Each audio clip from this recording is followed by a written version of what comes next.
Welcome back to Vidyanidhi. എൻ്റെ ഒരു അടുത്ത വീഡിയോയിലേക്ക് എല്ലാവർക്കും സ്വാഗതം. ഇത് നോട്ടൊന്നുമല്ല കേട്ടോ, LGSൻ്റെ സിലബസ് ആണ്. വളരെ ഇമ്പോർട്ടൻ്റ് ആണ്. അപ്പം LGS മാത്രമല്ല, നമുക്ക് പ്രിലിംസും LDCക്കും LGSനും ഉണ്ട് പ്രിലിംസ്. VFAയുടെ കാര്യം മാത്രമാണ് സംശയത്തിൽ നിൽക്കുന്നത്. എല്ലാത്തിനും ഉള്ള പ്രിലിംസും ഇതുമാണ്. ഈ സിലബസിൽ പഠിച്ചാൽ മതി. അപ്പോൾ നമുക്ക് എന്തായാലും പ്രിലിംസ് പാസ്സായാലാണല്ലോ മെയിൻസ് എഴുതാൻ പറ്റത്തുള്ളൂ. അപ്പോൾ പക്ഷെ ഒരിക്കലും പ്രിലിംസ് മാത്രമായിട്ട് കവർ ചെയ്ത് പോകാനും നോക്കരുത്. കാരണം പ്രിലിംസ് കവർ ചെയ്താൽ LGS ആണ് എഴുതുന്നതെങ്കിൽ നമുക്ക് LGS ക്രാക്ക് ചെയ്യാൻ പറ്റും. LDCക്കോ VFAക്കോ ട്രയൽ എടുക്കുന്ന ഒരു വിദ്യാർത്ഥിയാണെങ്കിൽ നിങ്ങൾക്ക് അത് കഴിഞ്ഞ് ഒരുപാട് പോർഷൻസ് പഠിക്കാനുണ്ടാവും. അപ്പോൾ ചിലപ്പോൾ LDCയിലോ VFAയിലോ നമുക്ക് റാങ്ക് ലിസ്റ്റിലേക്ക് കയറാൻ പറ്റിയെന്ന് വരില്ല. ഈ സിലബസ് കവർ ചെയ്താൽ പ്രിലിംസും LGSും നമുക്ക് ക്രാക്ക് ചെയ്യാൻ പറ്റും. അങ്ങനെയുള്ളവരാണെങ്കിൽ ഇത് മാത്രം ഈ സിലബസ് അനുസരിച്ച് മാത്രം നോക്കിയാൽ മതി. അല്ലാതെ LDC VFA ഒക്കെ വേണമെന്ന് ആഗ്രഹമുള്ളവർ ഇച്ചിരിയും കൂടി കൂടുതലായിട്ട് പഠിക്കണം. അപ്പോൾ നമുക്കിപ്പോൾ എന്താണെന്ന് പറഞ്ഞാൽ ആദ്യം 1 ടൈം രജിസ്ട്രേഷൻ വഴി PSC രജിസ്റ്റർ ചെയ്യണം. അതെല്ലാവർക്കും അറിയാമല്ലോ അല്ലേ. 1 ടൈം രജിസ്ട്രേഷൻ വഴി PSC രജിസ്റ്റർ ചെയ്തിട്ടുള്ള ആൾക്കാരായിരിക്കുമല്ലോ എന്തായാലും PSCയുടെ ഇത് കാണുന്നത്. അങ്ങനെ അല്ലാത്തവരുണ്ടോ, എങ്ങനെയാണെന്ന് അറിയത്തില്ലാത്തവരുണ്ടോ? അങ്ങനെയുള്ളവർക്ക് ഞാൻ വേറൊരു വീഡിയോ ചെയ്യാവേ. അപ്പോൾ ഇത് സിലബസ് ആണ്. സിലബസ് ഓറിയൻറ്റഡ് ആയിട്ട് വേണം നമ്മളെപ്പോഴും പഠിക്കാൻ. അല്ലാതെ നമ്മൾ ഈ 40 മാർക്കിനുള്ള GK ചുമ്മാ കുറേ ചവറ് പോലെ പഠിച്ചാൽ ഒന്നും കയറില്ല. ആ 40 മാർക്കിൻ്റെ GK ഇപ്പം ഈ തന്നേക്കുന്ന പോർഷനിൽ തന്നെ എവിടുന്നൊക്കെ എങ്ങനെയൊക്കെ ചോദിക്കുന്നത് നമുക്കറിയത്തില്ല. എന്നാലും കുറേയൊക്കെ നമുക്ക് കവർ ചെയ്യാൻ പറ്റും. അപ്പോൾ 20 മാത്സ്, 10 സയൻസ്, 10 പൊതുജനാരോഗ്യം, ബാക്കി 20 കറണ്ട് അഫയേഴ്സ്. അങ്ങനെയാണ് സിലബസിൽ പറയുന്നത്. അപ്പം നമ്മൾ സിലബസ് അറിഞ്ഞ് തന്നെ പഠിക്കണം. സിലബസ് എന്തൊക്കെ, എത്ര മാർക്കിന് ഏതൊക്കെ സബ്ജക്റ്റിൽ നിന്ന് വരും എന്നുള്ളത് അറിഞ്ഞ് തന്നെ പഠിക്കണം. ഇതിൽ നമുക്ക് ഫുൾ കവർ ചെയ്യാൻ പറ്റുന്ന മേഖലകളാണ് ആദ്യം കവർ ചെയ്യേണ്ടത്. അതായത് മാത്സിനൊക്കെ ഓരോ പോർഷൻസ് ഉണ്ട്. ആ പോർഷൻസ് കവർ ചെയ്താൽ തന്നെ നമുക്ക് 20 മാർക്ക് നമുക്ക് മേടിക്കാൻ കഴിയും. ഇപ്പോൾ ഇത് LGSൻ്റെ കാറ്റഗറി നമ്പർ 423/2025 ആണ്. Last grade servant direct recruitment ആണ്. Various government owned companies corporation and ബോർഡാണ്. അപ്പം ഇതിൻ്റെ പ്രിലിമിനറി വരുന്നത് ജൂലൈ സെപ്റ്റംബറിലായിരിക്കും 2026. ടൈം ടേബിൾ എക്സാം വരുന്നത് ഒക്ടോബർ ഡിസംബറിലായിരിക്കും എന്നാണ് ഇപ്പോൾ പറഞ്ഞിരിക്കുന്നത്. നമുക്കപ്പം സിലബസുകൾ നോക്കാം. 20 മാർക്കും മേടിക്കാൻ കഴിയും. ഇത് ലാസ്റ്റ് ഗ്രേഡ് സർവൻറ്റ് മുഖ്യ പരീക്ഷ മാർക്ക് വിവരമാണ്. അപ്പം 5 ഘട്ടമായിട്ട് 5 രീതിയിലാണ് ചോദിക്കുന്നത്. 1 പൊതുവിജ്ഞാനം 40 മാർക്ക്, ആനുകാലിക വിഷയങ്ങൾ 20 മാർക്ക്, സയൻസ് 10 മാർക്ക്, പൊതുജനാരോഗ്യം 10 മാർക്ക്, ലഘുഗണിതവും മാനസിക ശേഷിയും നിരീക്ഷണ പാഠവ പരിശോധനയും 20 മാർക്ക്. അതായത് മാത്സ് 20 മാർക്ക്. ഇതിൽ പൊതുവിജ്ഞാനം 40 മാർക്കിനാണ് ചോദിക്കുന്നത്. പൊതുവിജ്ഞാനം അല്ലെങ്കിൽ GK എന്ന് പറയുന്നത് 40 മാർക്കുണ്ട്. പൊതുവിജ്ഞാനത്തിൽ എന്തൊക്കെ വരും? എക്കണോമിക്സ് വരും, കോൺസ്റ്റിറ്റ്യൂഷൻ വരും, ജില്ല വരും, സ്റ്റേറ്റ് വരും, അങ്ങനെ ഒരുപാട് സബ്ജക്ട്സുകൾ വരും. പിന്നെ അന്താരാഷ്ട്ര സംഘടനകൾ വരും. ഇതൊക്കെ ഞാനിപ്പോൾ ഓർക്കുന്നതാണ്. അങ്ങനെ കുറേ പോർഷൻസിൽ നിന്ന് ക്വസ്റ്റ്യൻസ് വരുന്നതാണ് ഈ 40 മാർക്ക് എന്ന് പറയുന്നത്. അതിൽ ഉറപ്പായും വരുമെന്ന് പറഞ്ഞാൽ 5 മാർക്ക് ക്വസ്റ്റ്യൻ എന്ന് പറയുന്നത് ഇന്ത്യൻ സ്വാതന്ത്ര്യ സമരവുമായി കാലഘട്ടവുമായി ബന്ധപ്പെട്ട രാഷ്ട്രീയ, സാമൂഹിക, സാംസ്കാരിക മുന്നേറ്റങ്ങൾ, ദേശീയ പ്രസ്ഥാനങ്ങൾ, സ്വാതന്ത്ര്യ സമര സേനാനികൾ, ഭരണ സംവിധാനങ്ങൾ തുടങ്ങിയവയാണ് 5 മാർക്കിന് ചോദിക്കുന്നത്. അപ്പം ഇന്ത്യൻ സ്വാതന്ത്ര്യ സമരവുമായി ബന്ധപ്പെട്ട, അതായത് 1947 മുന്നേ ഇന്ത്യൻ സ്വാതന്ത്ര്യ സമരവുമായി ബന്ധപ്പെട്ടിട്ടുള്ള ക്വസ്റ്റ്യൻസ് ആണ് അതിൽ വരുന്നത്. അടുത്തത് നമുക്ക് സ്വാതന്ത്ര്യം കിട്ടിക്കഴിഞ്ഞ് രണ്ടാമത്തെ ഇതെന്ന് പറഞ്ഞാൽ സ്വതന്ത്രാനന്തര ഇന്ത്യയെ നേരിട്ട പ്രധാന വെല്ലുവിളികൾ.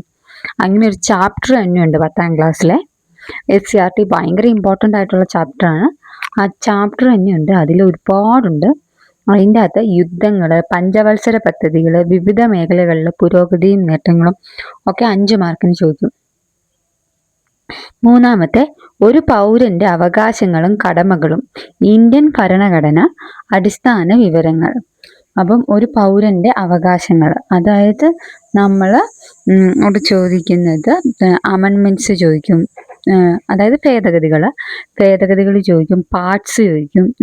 എത്ര പാർട്ടാണ് നമുക്കുള്ളത്, അതൊക്കെ ഒരുപാട് ചോദിക്കുന്നതാണ്. പിന്നെ എത്ര ഭാഗങ്ങളുണ്ട്, എവിടെ നിന്നൊക്കെ വരുന്നു, അമെൻമെന്റ്സ്, ആർട്ടിക്കിൾസ്, അതൊക്കെ. പിന്നെ ഇതിൻ്റെ അടിസ്ഥാന വിവരങ്ങൾ എന്തൊക്കെയാ, അതൊക്കെയാണ് പാർട്ട് 3 5 മാർക്കിന് ചോദിക്കുന്നത്. അത് ഭയങ്കര ഇമ്പോർട്ടൻ്റ് ആട്ടോ. എല്ലാം അതിൻ്റെ നമ്മുടെ ഈ അമെൻമെന്റ്സും ആർട്ടിക്കിളും എന്നൊക്കെ പറയുന്നത് നമ്മുടെ PSC ക്വസ്റ്റ്യൻസിന്റെ കോർ ഏരിയാസ് ആണ്. അതിൻ്റെ അന്നൊക്കെ ഒരു 2-3 മാർക്കിന്റെ ക്വസ്റ്റ്യൻ ഏറ്റവും കുറഞ്ഞതുണ്ടാവും എന്നുള്ള കാര്യത്തിൽ യാതൊരു സംശയവും വേണ്ട. ചിലപ്പോൾ 5 മാർക്കും ഈ 5 മാർക്കും അതിൻ്റെ അന്ന് തന്നെയായിരിക്കും ചോദിക്കുക. അത് നമുക്ക് പറയാൻ പറ്റില്ല. ഒരുപാട് ചോദിച്ചിട്ടുണ്ട്. പഞ്ചവത്സര പദ്ധതികളും അങ്ങനെയാ, ഭയങ്കര കോറായിട്ടുള്ള ഒരു ഏരിയ ആണ്. ഇനി അടുത്തത് 4ആണ്. നാലാമത്തെ, ഇന്ത്യൻ ഭൂമിശാസ്ത്രപരമായ സവിശേഷതകൾ, അതിർത്തികൾ, ഇന്ത്യയുടെ അടിസ്ഥാന വിവരങ്ങൾ. അപ്പം ഇന്ത്യയുടെ ഭൂമിശാസ്ത്ര, അതായത് ജോഗ്രഫി ഒക്കെയാണ്. അപ്പം ഇന്ത്യയുടെ അടിസ്ഥാന വിവരങ്ങൾ, അതിൻ്റെ അകത്താണ് നമുക്ക് 5 മാർക്കിന് ചോദിക്കുന്നത്. അടുത്ത് കേരളത്തിൽ നിന്ന് ഭൂമിശാസ്ത്രം, അടിസ്ഥാന വിവരങ്ങൾ, നദികളും കായലുകളും, വിവിധ വൈദ്യുത പദ്ധതികൾ, വനജീവി സങ്കേതം, ദേശീയോദ്യാനം, മത്സ്യബന്ധനം, കായിക രംഗം, തദ്ദേശ സ്വയംഭരണ സ്ഥാപനങ്ങൾ തുടങ്ങിയവയെക്കുറിച്ചുള്ള അറിവ്. ഇതാണ് 5-മത്തെ ഇത്. അടുത്തത് ആറാമത്തെ, ഇന്ത്യൻ സ്വാതന്ത്ര്യവുമായി ബന്ധപ്പെട്ട് കേരളത്തിലുണ്ടായ രാഷ്ട്രീയ സാമൂഹിക മുന്നേറ്റങ്ങൾ, നവോത്ഥാന നായകന്മാർ. അത് ചില നവോത്ഥാന നായകന്മാരുണ്ടല്ലേ, നമുക്ക് ഉറപ്പായിട്ടും ചോദിച്ചുകൊണ്ടിരിക്കുന്ന കുറച്ച് കോർ ഏരിയാസ് ആയിട്ടുള്ള, എപ്പോഴും റിപ്പീറ്റഡ് ആയിട്ട് വരുന്ന കുറച്ച് നവോത്ഥാന നായകന്മാരുണ്ട്. അവരുടെ ആദ്യം പഠിക്കുക, ബാക്കി അത് കഴിഞ്ഞ് പഠിച്ചു വെക്കും. അപ്പോൾ എല്ലാവർക്കും കിട്ടുന്ന 1 മാർക്കും നമുക്ക് കിട്ടും. ബാക്കി പഠിക്കാൻ നിങ്ങൾക്ക് സമയമുണ്ടെങ്കിൽ അതും കൂടി പഠിച്ചാൽ 41 എണ്ണവും ഫുൾ തറവാക്കിയാൽ ആർക്കും കിട്ടാത്ത മാർക്കും നിങ്ങൾക്ക് കിട്ടും. അടുത്തത് 7, ശാസ്ത്ര സാങ്കേതിക മേഖല, കലാ സാംസ്കാരിക മേഖല, രാഷ്ട്രീയ സാമ്പത്തിക സാഹിത്യ മേഖല, കായിക മേഖല എന്നിവയുമായി ബന്ധപ്പെട്ട വിവരങ്ങൾ. ഇത്രയാണ് 5 മാർക്കിന് ചോദിക്കുന്നത്. ഇത്ര 5 മാർക്കിന് ചോദിക്കും. അപ്പം ഇത്രയാണ് GK പോർഷൻസിൽ നിന്ന് ചോദിക്കുന്നത്. ഇത്രയും സംഭവങ്ങൾ കവർ ചെയ്യുമ്പോഴാണ് നമുക്ക് ആ 40 മാർക്ക് കിട്ടുന്നത്. അത് കവർ ചെയ്യരുതെന്നല്ല, ഇപ്പോഴത്തെ ഇതിനൊക്കെ നല്ല കട്ട് ഓഫും സംഭവങ്ങളും ആയിരിക്കും. നമ്മളൊരു 95 മാർക്കിന് മുകളിൽ പ്രതീക്ഷിച്ചും അങ്ങനെ ചെയ്ത് മാത്രം ഇത് ചെയ്തിട്ടേ കാര്യമുള്ളൂ. അതുകൂടാതെ ഒരുപാട് PQS വർക്കൗട്ട് ചെയ്യണം കേട്ടോ, എന്നാലേ നമുക്ക് ടൈം മാനേജ്മെന്റ് കിട്ടത്തുള്ളൂ. അടുത്തതാണ് ആനുകാലിക വിഷയങ്ങൾ, 20 മാർക്ക്. ഇതൊരു പ്രത്യേകതയുണ്ട്. നമ്മൾ ആ GK എന്ന് പറയുന്നത് അത്രയും പോർഷൻസ് നമ്മൾ കവർ ചെയ്യണം. പക്ഷെ ഈ ആനുകാലിക വിഷയങ്ങൾ, ഈ 20 മാർക്ക് നമുക്ക് 2023, 24, 25 എന്നീ 3 വർഷവും 2026 ഒരു മെയ് വരെ നമ്മൾ കവർ ചെയ്യുവാണെങ്കിൽ നമുക്ക് 20 മാർക്ക് നമുക്ക് ഉറപ്പായും മേടിക്കാൻ പറ്റും.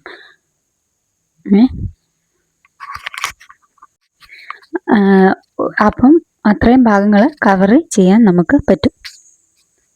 ആ 20 മാർക്ക് നമുക്ക് കവർ ചെയ്യാൻ ഈ 3 വർഷത്തെ ആനുകാലിക സംഭവങ്ങൾ പഠിച്ചാൽ നമുക്ക് കാര്യം കിട്ടും. അപ്പോൾ ആ 20 മാർക്ക് നമുക്ക് നേടാൻ കഴിയും. അടുത്തത് സയൻസ് ആണ്, ജീവശാസ്ത്രം. ജീവശാസ്ത്രത്തിൻ്റെ അകത്തുനിന്ന് 5 മാർക്കിന് ചോദിക്കുന്നത്. ജീവശാസ്ത്രം എന്ന് പറഞ്ഞിട്ടുണ്ടെങ്കിൽ ബയോളജിയാണ്. മനുഷ്യ ശരീരത്തെക്കുറിച്ചുള്ള പൊതു അറിവ്, അതൊരു ഭയങ്കര ഇമ്പോർട്ടൻ്റ് ടോപ്പിക്കാണ്. ജീവകങ്ങളും അപര്യാപ്ത രോഗങ്ങളും, കേരളത്തിലെ പ്രധാന ഭക്ഷ്യകാർഷിക വിളകൾ, വനങ്ങൾ, വനവിഭവങ്ങൾ, സാമൂഹിക വനവൽക്കരണം, പരിസ്ഥിതിയും പരിസ്ഥിതി പ്രശ്നങ്ങളും. ഇത്രയാണ് 5 മാർക്കിന് ജീവശാസ്ത്രത്തിൽ നിന്ന് ചോദിക്കുന്നത്. അത്യാവശ്യം ഫിസിക്സും കെമിസ്ട്രി ഇതിൻ്റെ അകത്ത് ഉൾപ്പെടും കേട്ടോ. അതിവിടെ പറഞ്ഞിട്ടില്ല, എന്നാലും ചോദിക്കും. നമുക്ക് ചോദിക്കാം. ഞാൻ പറയുന്നത് അതുകൂടി കവർ ചെയ്യുവാണെങ്കിൽ ആർക്കും കിട്ടാത്ത മാർക്ക് നിങ്ങൾക്ക് നേടാൻ കഴിയുമെന്നുള്ളതാണ്. ഇതിപ്പോൾ സിലബസ് നോക്കിയാൽ ഇത് മാത്രം പഠിക്കും. അപ്പം എല്ലാവരും കട്ട് ചെയ്ത് വിടുന്നതാണ് ഫിസിക്സും കെമിസ്ട്രി. അടുത്തത് പൊതുജനാരോഗ്യം, സാംക്രമിക രോഗങ്ങളും രോഗകാരികളും, അടിസ്ഥാന ആരോഗ്യ വിജ്ഞാനം, ജീവിത ശൈലീ രോഗങ്ങൾ, കേരളത്തിലെ ആരോഗ്യക്ഷേമ പ്രവർത്തനങ്ങൾ. കേരളത്തിലെ ആരോഗ്യക്ഷേമ പ്രവർത്തനങ്ങളൊക്കെ നമുക്ക് പഠിച്ച് തീർക്കാവുന്ന ടോപ്പിക്സാണ്. അതിൻ്റെ അകത്തുനിന്ന് ഒരു 2 മാർക്ക് നിങ്ങൾക്ക് ഉറപ്പായിട്ടും മേടിക്കാൻ കഴിയും. അങ്ങനെ ഓരോ മാർക്കിനും ഓരോ ഇടത്തുനിന്ന് എങ്ങനെ ക്വസ്റ്റ്യൻസ് വരുന്നു, അതിന് എവിടെ നിന്നൊക്കെ എത്ര മാർക്കിന് ചോദിക്കുന്നു, കഴിഞ്ഞ തവണ എത്ര മാർക്കിന് ചോദിച്ചു, ഏതൊക്കെ സബ്ജക്റ്റിൽ നിന്ന് ചോദിച്ചു, എന്താ സ്കോർ ഏരിയാസ് എന്ന് പറഞ്ഞിട്ടുണ്ടെങ്കിൽ എപ്പോഴും PSC ചോദിക്കുന്ന ക്വസ്റ്റ്യൻസ് ചോദിക്കുന്ന മേഖലയെയാണ് നമ്മൾ കോർ ഏരിയാസ് എന്ന് പറയുന്നത്. അടുത്തത് ഭൗതിക ശാസ്ത്രവും രസതന്ത്രവും 5 മാർക്കിനുണ്ട്. അപ്പോൾ ഇതുണ്ടോ, ആറ്റവും ആറ്റത്തിൻ്റെ ഘടനയും, അയിരുകളും ധാതുക്കളും മൂലകങ്ങളും അവയുടെ വർഗീകരണവും, ഹൈഡ്രജനും ഓക്സിജൻ, രസതന്ത്രം ദൈനംദിന ജീവിതത്തിൽ, ദ്രവ്യവും പുണ്ടവും, പ്രവൃത്തിയും ഊർജവും അതിൻ്റെ പരിവർത്തനവും, താപവും ഊഷ്മാവും, പ്രകൃതിയിലെ ചലനങ്ങളും ബലങ്ങളും, ശബ്ദവും പ്രകാശവും, സൗരയുധവും സവിശേഷതയും. ഇത്രയും സമയം 5 മാർക്കിൽ നിന്ന് ചോദിക്കും. അപ്പം നോക്കിക്കേ, 20 മാർക്ക് ക്വസ്റ്റ്യൻസ് തന്നെ വരുന്നു ബയോളജിയിൽ നിന്നാണ്. ബയോളജി മാത്രം കവർ ചെയ്താൽ, ബയോളജി ഫുള്ള് കവർ ചെയ്ത ആ 20 mark, current affairs full cover ചെയ്താൽ 2023, 24, 25 ആ 3 വർഷവും 2026 മെയ് വരെ ഉള്ളതും കവർ ചെയ്തിട്ടുണ്ടെങ്കിൽ ആ 20 മാർക്കും നമ്മുടെ കയ്യിൽ. അപ്പം 40 മാർക്ക് നമുക്ക് ഉറപ്പിക്കാതെ. അത് അടുത്തത് ലഘുഗണിതം, മാത്സിലും ഇങ്ങനെ തന്നെ. ഇച്ചിരിയുള്ള മാത്സിനൊരു ഈ ചോദിച്ചേക്കുന്ന സംഖ്യകളും അടിസ്ഥാന ക്രിയകളും, ലസാഗു ഉസാഗ, ഭിന്നസംഖ്യകൾ, ജയാംശസംഖ്യ, വർഗവും മൂലവും, ശരാശരി, ലാഭവും നഷ്ടവും, സമയവും ദൂരവും ഒക്കെ ആയിട്ട്. അപ്പോൾ ഈ ഒന്നാമത്തെ ഇത് 40 മാർക്ക്, 10 മാർക്ക് അതും. അപ്പോൾ അത് മാത്സിനും ഒരു ഏരിയ ഉണ്ട്, ആ ഏരിയയും കവർ ചെയ്താൽ. അപ്പോൾ ആദ്യം നമ്മൾ തീർക്കാൻ പറ്റുന്ന സബ്ജക്റ്റുകൾ എപ്പോഴും എന്നും പഠിച്ചുകൊണ്ടിരിക്കുക. എന്നിട്ട് അത് റിവൈസ് ചെയ്ത് തറവാക്കിക്കൊണ്ടിരിക്കുക.